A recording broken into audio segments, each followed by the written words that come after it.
Hello, ഞാൻ നിങ്ങളിവിടെ Sajeev Dev. English പഠിക്കുന്നതിൻ്റെ ഭാഗമായിട്ട് ഇംഗ്ലീഷ് കഥകൾ മനസ്സിലാക്കുകയും വായിക്കുകയും ചെയ്യുമ്പോൾ അത് എളുപ്പമാകും എന്നുള്ള വിശ്വാസത്തിൽ ഞാൻ 2 കഥകൾ യൂട്യൂബിൽ ഇട്ടിട്ടുണ്ടായിരുന്നു.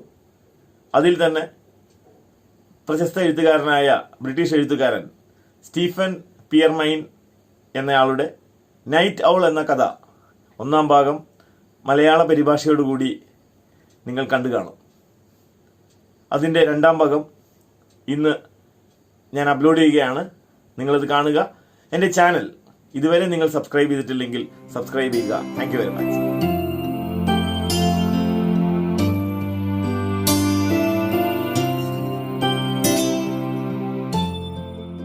The next morning, Officer Cummings got in touch with all the zoos in the vicinity. Within 10 minutes, a call back from them confirmed no animals had escaped.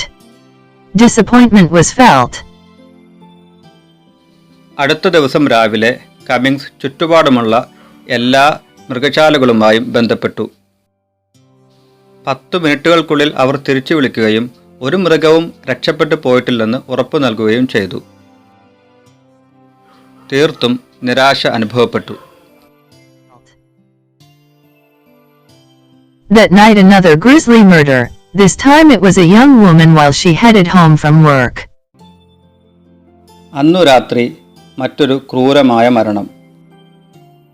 ജോലി കഴിഞ്ഞ് വീട്ടിലേക്ക് തിരിച്ചുപോയ ഒരു ചെറുപ്പക്കാരിയായിരുന്നു ഇത്തവണ. Daniel sat in the living room with Karen. The thought of it happening again made him feel so useless. His wife had a wildlife program on. Daniel living റൂമിൽ കാരൻ്റെ കൂടെ ഇരുന്നു. വീണ്ടും അങ്ങനെ സംഭവിക്കുന്നത് താനൊരു കൊള്ളരുതാത്തവനാണെന്ന തോന്നൽ അയാളിലുണ്ടാക്കി.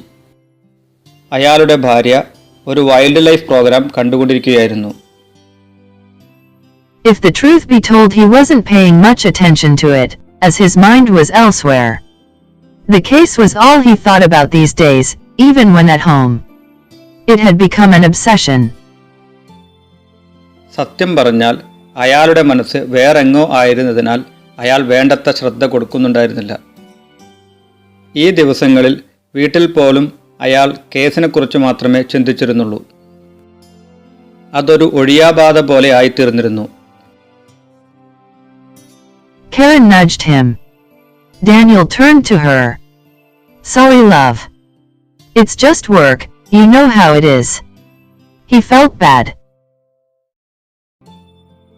കാരൻ കൈമുട്ടുകൊണ്ട് അയാളെ മൃദുവായൊന്ന് തട്ടി. ഡാനിയൽ അവളുടെ നേരെ തിരിഞ്ഞു. സോറി പ്രിയപ്പെട്ടവളെ, ഇത് ജോലിയാൽ സംഭവിച്ചതാണ്. അതെങ്ങനെയെന്ന് നിനക്കറിയാമല്ലോ. അയാൾക്ക് ദുഃഖം തോന്നി. That's okay, my love. Did you watch any of it? She asked. No, not really, he answered. Was he the worst husband in the world or what? സാരമില്ല ചക്കരെ, ഇതിലേതെങ്കിലും കണ്ടിരുന്നോ? അവൾ ചോദിച്ചു. ഇല്ല, ശരിക്കുമില്ല, അയാൾ മറുപടി പറഞ്ഞു. ഇനി അയാളെങ്ങാനുമായിരിക്കുമോ ലോകത്തിലെ ഏറ്റവും മോശക്കാരനായ ഭർത്താവ്? He noticed Karen had that look again when she'd thought of a good idea. So what is it this time? He asked. നല്ലൊരു ആശയം തോന്നുമ്പോൾ കാരൻ്റെ മുഖത്തുണ്ടാവാറുള്ള ആ ഭാവം അയാൾ ശ്രദ്ധിച്ചു. എന്താണ് ഇത്തവണ? അയാൾ ചോദിച്ചു. Karen couldn't help herself. Well, since watching the program, I've learned quite a lot about the wildlife in Africa and similar countries. Wild animals prefer places where they don't feel threatened, maybe an area with trees where it's easier to stay out of view from others. Are you following me, Daniel? കാരന് അവളെ അടക്കി നിർത്താൻ കഴിഞ്ഞില്ല. അതെ, ഈ programme കണ്ടതിന് ശേഷം ആഫ്രിക്കയിലെയും അതുപോലുള്ള രാഷ്ട്രങ്ങളിലെയും വന്യമൃഗങ്ങളെക്കുറിച്ച് ധാരാളം കാര്യങ്ങൾ ഞാൻ മനസ്സിലാക്കി. അവർക്ക് ഭീഷണി തോന്നാത്ത സ്ഥലങ്ങൾ മാത്രമേ വന്യജീവികൾ ഇഷ്ടപ്പെടുകയുള്ളൂ. ഒരുപക്ഷെ എളുപ്പത്തിൽ മറ്റുള്ളവരുടെ ശ്രദ്ധയിൽപ്പെടാത്ത മരങ്ങൾ നിറഞ്ഞ ഒരു സ്ഥലം. ഞാൻ പറയുന്നത് ശ്രദ്ധിക്കുന്നുണ്ടോ Daniel? No, not really, he replied. Where was this heading? Then it hit him like a bolt out of the blue. ഇല്ല, ശരിക്കുമല്ല, അയാൾ മറുപടി പറഞ്ഞു. ഇത് അഥവാ ഈ സംഭാഷണം എങ്ങോട്ടാണ് പോയിക്കൊണ്ടിരുന്നത്? പെട്ടെന്ന് ഇത് ഒരു ഇടിമിന്നൽ പോലെ അയാളുടെ മനസ്സിൽ കത്തി. So what you're saying is, the wild animal which is inhabiting our city must have a place near here where it feels safe. Something that reminds it of home, an area in this city with trees and is out of the way of crowds. അപ്പോൾ നീ പറഞ്ഞു വരുന്നത് നമ്മുടെ സിറ്റിയിൽ താമസിക്കുന്ന ഈ വന്യമൃഗത്തിന് അതിൻ്റെ സുരക്ഷിതത്വം തോന്നുന്ന ഒരു സ്ഥലമുണ്ടായിരിക്കണമെന്നാണ്. അതിന് വീടെന്ന് ഓർമ്മിപ്പിക്കുന്ന ഒന്ന്. ഈ സിറ്റിയിലെ മരങ്ങളുള്ള ഒരു സ്ഥലം, ജനങ്ങളുടെ സഞ്ചാരപാതയിൽ നിന്നും അകലെ. Yes, she cried out. I think you have finally got it, my Daniel. He kissed her passionately. My God. What was that for? Karen asked. അതെ, അവൾ ഉച്ചത്തിൽ പറഞ്ഞു. എൻ്റെ ഡാനിയൽ, നിങ്ങൾക്കത് അവസാനം മനസ്സിലായി എന്ന് ഞാൻ കരുതുന്നു. അയാൾ അവളെ അതിവൈകാരികതയോടെ ചുംബിച്ചു. എൻ്റെ ദൈവമേ, അത് അഥവാ ചുംബിച്ചത് എന്തിനായിരുന്നു? കാരൻ ചോദിച്ചു. He looked at her, then replied, and I know such a place. It took him 20 minutes to drive there. On the passenger seat was his rifle. അയാൾ അവളുടെ നേരെ നോക്കി, എന്നിട്ട് മറുപടി പറഞ്ഞു. എനിക്ക് അത്തരമൊരു സ്ഥലം അറിയാം. 20 മിനിറ്റ് എടുത്തു അയാൾക്ക് അവിടെ വണ്ടി ഓടിച്ചെത്താൻ. പാസഞ്ചർ സീറ്റിൽ അയാളുടെ തോക്കിരിപ്പുണ്ടായിരുന്നു. He wasn't taking any chances. Going back over the case notes, Daniel noticed a pattern emerging, which no one at the station had noticed. അയാളൊരു ഭാഗ്യ പരീക്ഷണത്തിനും തയ്യാറില്ലായിരുന്നു. കേസിലെ എഴുത്തുകുത്തുകളിലൂടെ വീട്ടിൽ കടന്നുപോയപ്പോൾ ഒരു പാറ്റേൺ രൂപപ്പെട്ടു വരുന്നത് അദ്ദേഹത്തിൻ്റെ ശ്രദ്ധയിൽപ്പെട്ടു. അത് സ്റ്റേഷനിലെ ആരുടെയും ശ്രദ്ധയിൽപ്പെട്ടിട്ടുണ്ടായിരുന്നില്ല. The awful crimes always took place when the moon was at its fullest, and where the murders had been committed was close to a woodland on the outskirts of the city. How come no one had connected this before? ചന്ദ്രൻ അതിൻ്റെ പൂർണ്ണരൂപത്തിൽ ഉള്ളപ്പോഴായിരുന്നു ഈ ഭീകരമായ കുറ്റകൃത്യങ്ങൾ നടന്നത്. കൊലപാതകങ്ങൾ നടത്തപ്പെട്ടത് നഗരത്തിന് പുറത്തായി മരങ്ങൾ നിറഞ്ഞ ഒരു സ്ഥലത്തോട് ചേർന്നായിരുന്നു. Daniel got out of the car. Everywhere was pitch black, apart from a single lamp light some distance away. Daniel കാറിൽ നിന്നും ഇറങ്ങി. എല്ലായിടത്തും കനത്ത ഇരുട്ടായിരുന്നു. കുറച്ചകലെയായുള്ള ഒരു വെളിച്ചം മാത്രം ഒഴികെ. He had told no one from work on what he was doing, as in all honesty this was like looking for a needle in a haystack. But it was worth a try. താൻ എന്താണ് ചെയ്യുന്നതെന്ന് ജോലിസ്ഥലത്തെ ആരോടും അയാൾ പറഞ്ഞിട്ടില്ലായിരുന്നു. സത്യസന്ധമായി പറഞ്ഞാൽ വൈക്കോൽ കൂനയിൽ സൂചി അന്വേഷിക്കുന്നത് പോലെയായിരുന്നു ഇത്. പക്ഷേ ഒന്ന് ശ്രമിച്ചു നോക്കുന്നതിൽ കുഴപ്പമില്ലല്ലോ. Reluctantly Daniel headed to the entrance to the forest, then hid behind a thick trunk overlooking the area. Then he waited patiently. മടിച്ചു ഡാനിയൽ വനത്തിലേക്ക് പ്രവേശിക്കുന്നിടത്തേക്ക് നീങ്ങി. ആ പ്രദേശത്തെ നിരീക്ഷിച്ചുകൊണ്ട് ഒരു തടിച്ച മരത്തിനു പിറകിൽ ഒളിച്ചു. എന്നിട്ട് ക്ഷമയോടെ കാത്തിരുന്നു. He awoke with a start. A scream from nearby had disturbed him from his sleep. Realizing where he was, Daniel took hold of the rifle by his feet. അയാളൊരു ഞെട്ടലോടെ ഉറക്കത്തിൽ നിന്നും ഉണർന്നു. തൊട്ടടുത്ത് നിന്നുമുള്ള ഒരു അലർച്ച അയാളുടെ ഉറക്കത്തെ തടസ്സപ്പെടുത്തി. താൻ എവിടെയാണെന്ന് മനസ്സിലാക്കിയ ഡാനിയൽ കാലുകൊണ്ട് തൻ്റെ തോക്കെടുത്തു. A street some distance from him he observed with interest, as this was the only road into the place. The time was 1:52 a.m. തന്നിൽ നിന്നും അല്പം അകലെയുള്ള ഒരു തെരുവിനെ അയാൾ താൽപ്പര്യത്തോടെ നിരീക്ഷിച്ചു. അതായിരുന്നല്ലോ അങ്ങോട്ടേക്കുള്ള ഒരേ ഒരു വഴി. സമയം 1:52 AM ആയിരുന്നു. He'd been there for just over 3 hours, at least 2 hours of that asleep. For a trained policeman, Daniel wasn't being very professional. അയാൾ അവിടെ കഷ്ടിച്ച് 3 മണിക്കൂറിലധികം സമയമുണ്ടായിരുന്നു. അതിൽ 2 മണിക്കൂർ ഉറക്കത്തിലും. ഒരു പരിശീലനം സിദ്ധിച്ച പോലീസുകാരനെ സംബന്ധിച്ചിടത്തോളം അത് തീരെ പ്രൊഫഷണലായ കാര്യമായിരുന്നില്ല.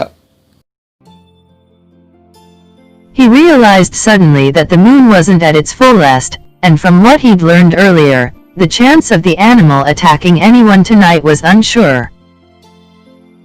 ചന്ദ്രൻ അതിൻ്റെ പൂർണ്ണതയിലെത്തിയിട്ടില്ലെന്ന് അയാൾ പെട്ടെന്ന് മനസ്സിലാക്കി. താൻ നേരത്തെ മനസ്സിലാക്കിയതിൽ നിന്നും ഇന്ന് രാത്രി മൃഗം ആരെയെങ്കിലും ആക്രമിക്കാനുള്ള സാധ്യത അത്ര ഉറപ്പുള്ളതുമായിരുന്നില്ല. But if he headed home, and another murder occurred, how could he live with himself? താൻ വീട്ടിലേക്ക് പോകുകയും മറ്റൊരു മരണം സംഭവിക്കുകയും ചെയ്താൽ താൻ എങ്ങനെ സ്വയം മാപ്പ് നൽകും? Daniel stayed for another hour, as it was common knowledge that the attacks always took place between 11 p.m. and 3 a.m. മറ്റൊരു മണിക്കൂറുകൂടി അയാൾ അവിടെ താമസിച്ചു. ആക്രമണങ്ങൾ എല്ലായ്പ്പോഴും സംഭവിക്കാറ് 11 മണിക്കും 3 മണിക്കും ഇടക്കാണെന്നുള്ളത് ഒരു പൊതുവായ വിവരമായിരുന്നല്ലോ. Once he arrived home, Daniel went straight to bed. By sheer luck he had tomorrow off. വീട്ടിലെത്തിയ ഉടൻ തന്നെ അയാൾ ഉറങ്ങിപ്പോയി. ഭാഗ്യമെന്ന് വിചാരിക്കട്ടെ, അയാൾക്ക് നാളെ ജോലി ഉണ്ടായിരുന്നില്ല. The next day he drove to the spot to have a look around.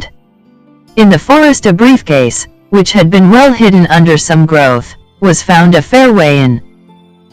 അടുത്ത ദിവസം ആ സ്ഥലത്തേക്ക് ഒരു നിരീക്ഷണത്തിനു വേണ്ടി അയാൾ വണ്ടി ഓടിച്ചു ചെന്നു. കാട്ടിൽ ചില ചെടികൾ വളർന്നു നിൽക്കുന്നതിനടിയിലായി നന്നായി ഒളിപ്പിക്കപ്പെട്ട നിലയിൽ ഒരു പെട്ടി കാണപ്പെട്ടു. Inside were clean clothes. Daniel found this odd. Not to cause any suspicion, he put the case back the way he'd found it. അതിനുള്ളിൽ വൃത്തിയുള്ള വസ്ത്രങ്ങളായിരുന്നു. ഡാനിയലിന് അത് വിചിത്രമായി തോന്നി. സംശയമൊന്നും ഉണർത്താതിരിക്കാൻ ആ പെട്ടി കണ്ടതുപോലെ തന്നെ അയാൾ തിരിച്ചു വച്ചു. By 1 p.m. Daniel was back at home, where he told Karen of his find. Then he proceeded to the kitchen to check the calendar to see when the next full moon would be. 1 മണിയോടെ Daniel തിരിച്ച് വീട്ടിലെത്തുകയും കാരനോട് താൻ കണ്ടെത്തിയ കാര്യത്തെക്കുറിച്ച് അവിടെ വെച്ച് അയാൾ പറയുകയും ചെയ്തു. ശേഷം അടുത്ത പൂർണ്ണചന്ദ്രൻ എന്നാണെന്നറിയാൻ വേണ്ടി കലണ്ടർ പരിശോധിക്കാൻ വേണ്ടി അയാൾ കിച്ചണിലേക്ക് ചെന്നു. The night was finally here. Daniel and some colleagues hid behind the trees, monitoring the street ahead. Daniel felt uneasy as he wasn't sure if this would work. അവസാനം രാത്രി എത്തി. മുമ്പിലുള്ള തെരുവിനെ നിരീക്ഷിച്ചുകൊണ്ട് ഡാനിയലും തൻ്റെ സഹപ്രവർത്തകരും മരങ്ങളുടെ പിറകിൽ ഒളിച്ചിരുന്നു. ഇത് വിജയിക്കുമോ എന്ന് ഉറപ്പില്ലാത്തതിനാൽ ഡാനിയലിന് അസ്വസ്ഥത തോന്നി. The city spanned miles. The only thing bringing him here was the fact that if it was a wild animal of some sort, this would be the perfect area for it to stay undetected. City മൈലുകളോളം നീണ്ടുകിടന്നു. അയാളെ ഇവിടെ എത്തിക്കാനുള്ള കാര്യം ഇത് ഏതെങ്കിലും തരത്തിലുള്ള മൃഗമാണെങ്കിൽ ശ്രദ്ധയിൽപ്പെടാതെ ഇരിക്കാൻ പറ്റിയ കൃത്യമായ സ്ഥലമാണ് എന്നതായിരുന്നു. George, the man in charge, had given the go-ahead to the plan, because they had nothing to lose. Many other policemen patrolled the streets, knowing what might occur.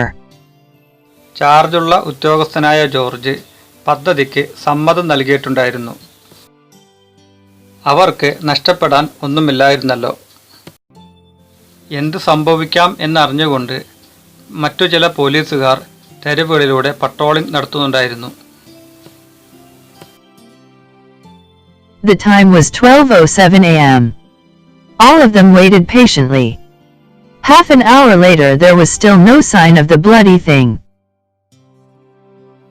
സമയം 12:07 AM. എല്ലാവരും ക്ഷമയോടെ കാത്തിരുന്നു. അരമണിക്കൂറിന് ശേഷവും ആ വൃത്തികെട്ട സാധനത്തിന്റെ ഒരടയാളവും അവിടെ ഉണ്ടായിരുന്നില്ല. Two of the men grew irritable, thinking they were wasting their time being stuck there, when they could be on the streets protecting the public. പൊതുജനങ്ങളെ സംരക്ഷിച്ചുകൊണ്ട് തെരുവുകളിലൂടെ ഇറങ്ങേണ്ട സമയത്ത് സമയം വേസ്റ്റ് ചെയ്യുകയാണെന്ന് കരുതി അതിൽ 2 പോലീസുകാർ അക്ഷമരാവാൻ തുടങ്ങി. A faraway scream disturbed the eerie silence. Instantly Daniel's radio made a noise. He picked it up. On the other end was the voice of Gavin, one officer patrolling that night. ദൂരെ എങ്ങോ ഉള്ള ഒരു നിലവിളി അസ്വസ്ഥതയുണ്ടാക്കുന്ന നിശബ്ദതയെ കീറിമുറിച്ചു. പെട്ടെന്ന് ഡാനിയലിന്റെ radio ഒരു ശബ്ദമുണ്ടാക്കി. അയാളത് എടുത്തു. മറ്റേ തലക്കൽ രാത്രിയിൽ പട്രോളിംഗ് നടത്തുന്ന ഗാവിൻ എന്ന ഉദ്യോഗസ്ഥന്റെ ശബ്ദമായിരുന്നു. Talk slower, Gavin. What happened again? Gavin, ഒന്നുകൂടി പതുക്കെ സംസാരിക്കൂ. എന്താണ് വീണ്ടും സംഭവിച്ചത്? I heard someone crying for help and then a scream. When I got there, a young man had been attacked. I'm afraid he's dead. ഞാൻ ആരോ സഹായത്തിന് വേണ്ടി കരയുന്ന ശബ്ദം കേട്ടു. പിന്നെയൊരു അലർച്ചയും. ഞാൻ അവിടെ എത്തിയപ്പോഴേക്കും ഒരു ചെറുപ്പക്കാരൻ ആക്രമിക്കപ്പെട്ടിരിക്കുന്നു. അയാൾ മരിച്ചു എന്ന് ഞാൻ ഭയക്കുന്നു. I caught a glimpse of something running away. It was too dark to make out much. From what I saw, it's much bigger than a dog, and I think it's heading your way, so be on your guard. എന്തോ ഓടിപ്പോകുന്നതിൻ്റെ ഒരു മിന്നായം എനിക്ക് കിട്ടിയിട്ടുണ്ട്. എന്താണെന്ന് മനസ്സിലാക്കാൻ പറ്റാത്തത്ര ഇരുട്ടായിരുന്നു. ഞാൻ കണ്ടതിൽ നിന്ന് മനസ്സിലാക്കിയത് അത് നായയേക്കാൾ ഒരുപാട് വലിപ്പമുള്ള ഒന്നാണെന്നാണ്. നിങ്ങളുടെ അടുത്തേക്കാണ് അത് വരുന്നതെന്നാണ് ഞാൻ കരുതുന്നത്. അതുകൊണ്ട് സൂക്ഷിച്ചോളൂ. It was now or never. He explained to the others what had occurred, and told them to stay put, while he tries to draw the animal out. ഇപ്പോഴല്ലെങ്കിൽ പിന്നെ ഒരിക്കലുമില്ല. എന്താണ് സംഭവിച്ചതെന്ന് മറ്റുള്ളവരോട് അയാൾ വിശദീകരിച്ചു. അവരോട് കാത്തു നിൽക്കാൻ പറഞ്ഞു. മൃഗത്തിനെ പുറത്തു കൊണ്ടുവരാൻ അയാൾ ശ്രമിക്കുന്ന സമയത്ത് Daniel realized it was an insane idea, but they were so close in catching this thing. He stood up and proceeded with caution across the area of grass. His heart raced. അതൊരു ഭ്രാന്തൻ ആശയമാണെന്ന് അയാൾക്ക് മനസ്സിലായി. പക്ഷേ അവരതിനെ പിടിക്കുന്നതിൻ്റെ തൊട്ടടുത്തെത്തിയിരിക്കുന്നു. അയാൾ എഴുന്നേറ്റു. ശേഷം പുല്ല് നിറഞ്ഞ സ്ഥലത്തോടെ ശ്രദ്ധയോടെ മുന്നോട്ട് നീങ്ങി. അയാളുടെ ഹൃദയം ശക്തമായി ഇടിച്ചു. The end of the street was getting closer with every step he took. Daniel hoped his idea would work, because his life depended on it. അയാൾ വെക്കുന്ന ഓരോ അടിയും തെരുവിൻ്റെ അറ്റത്തേക്ക് അയാൾ എത്തിച്ചു. തൻ്റെ ആശയം വിജയിക്കുമെന്ന് ഡാനിയൽ പ്രതീക്ഷിച്ചു. കാരണം അയാളുടെ ജീവിതം തന്നെ അതിനെ ആശ്രയിച്ചാണിരുന്നത്. He was the bait, and behind him were many men with tranquilizer guns, in case the animal tried to attack. They still didn't know what they were dealing with, and that scared him very much. അയാളായിരുന്നു ഇര. മയക്കുവെടി വെക്കുന്ന തോക്കുമായി ധാരാളം ആളുകൾ അയാളുടെ പുറകിലുണ്ടായിരുന്നു. ആ മൃഗമെങ്ങാനും ആക്രമിക്കാൻ ശ്രമിച്ചെങ്കിലോ? തങ്ങൾ എന്തുമായിട്ടാണ് കളിക്കാൻ പോകുന്നതെന്ന് അപ്പോഴും അവർക്കറിയില്ലായിരുന്നു. അതയാളെ വല്ലാതെ ഭയപ്പെടുത്തി.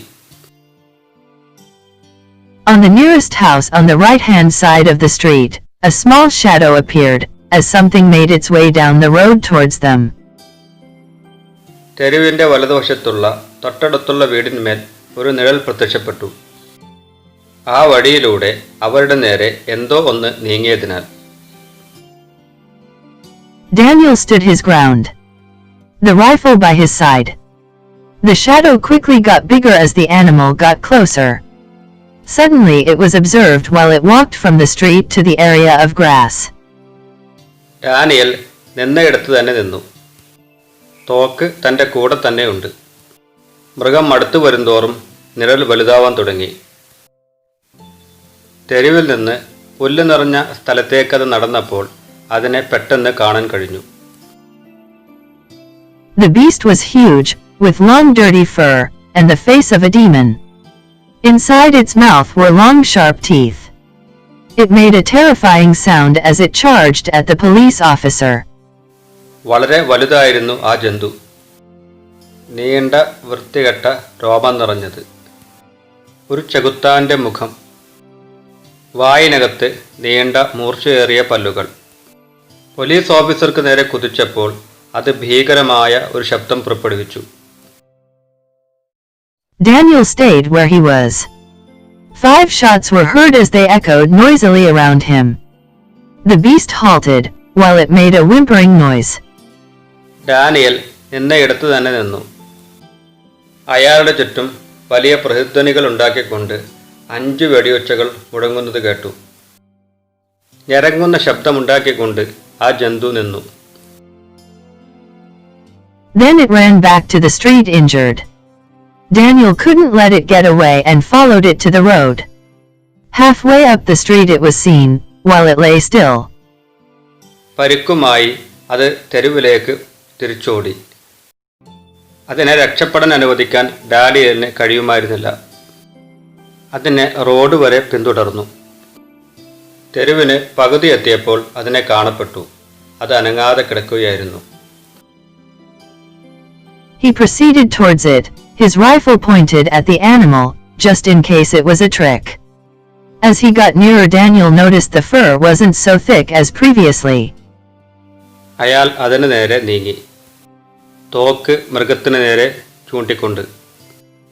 ഒരു പക്ഷേ അത് അഥവാ കിടക്കുന്നത് ഒരു തന്ത്രമാണെങ്കിലോ. കൂടുതൽ അടുക്കും തോറും അതിൻ്റെ രോമത്തിന് നേരത്തെ കണ്ടതുപോലെയുള്ള കട്ടിയില്ലെന്ന് ഡാനിയൽ ശ്രദ്ധിച്ചു. The face was less demonic and now resembled human features. Pale skin appeared in between the fur. The long sharp teeth shortened, now looking like human teeth. മുഖത്തെ പൈശാചികത കുറഞ്ഞിരിക്കുന്നു. ഇപ്പോൾ മനുഷ്യരൂപമായി സാദൃശ്യമായിരിക്കുന്നു. രോമങ്ങൾക്കിടയിൽ വിളറിയ തൊലി പ്രത്യക്ഷപ്പെട്ടു. നീണ്ട പല്ലുകൾ ചെറുതായിരിക്കുന്നു. ഇപ്പോൾ കണ്ടാൽ മനുഷ്യന്റെ പല്ലുപോലെ. Within a minute a naked man lay at his feet. The beast for now had gone until the next full moon. ഒരു മിനിറ്റിനകം നഗ്നനായൊരു മനുഷ്യൻ അയാളുടെ കാലിനരികെ കിടന്നു. അടുത്ത പൗർണമി നാൾ വരെ ആ ജന്തു അപ്രത്യക്ഷനായിരിക്കുന്നു. Daniel stood there, not quite believing what he'd just witnessed.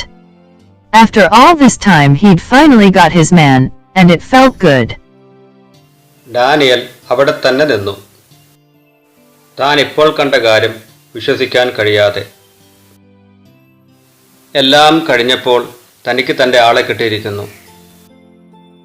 അതിനൊരു സുഖമുണ്ടായിരുന്നു.